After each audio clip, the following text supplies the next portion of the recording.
The Gilded Ones is the very first novel in Deathless series of Nanimophona, a series about determination and empowerment, despite all odds, and against the individuals who would strike them down.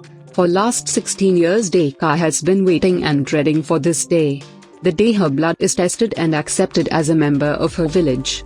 Alternatively, on the other hand, she will be outcast if her blood does not run red.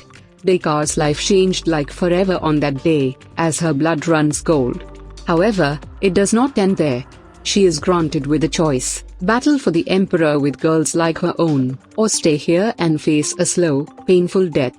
It is actually not a choice by any means. In case you are searching for a novel that will make you feel each possible feeling out there, then you should definitely get The Gilded Ones. Deka's journey is incredible and painful at the same time, as she learns to battle with all the lessons taught to her since the day she was born. Her journey is wonderful, but it is likewise dark. She faces numerous difficulties, and some of them will make this a troublesome book to read for a few.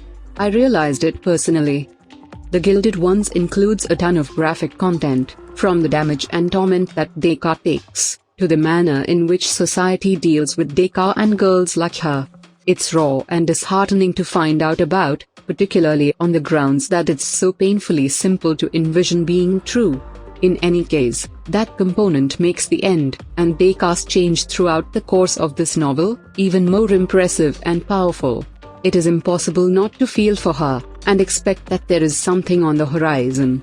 Not just for her, however, for all the Gilded Ones.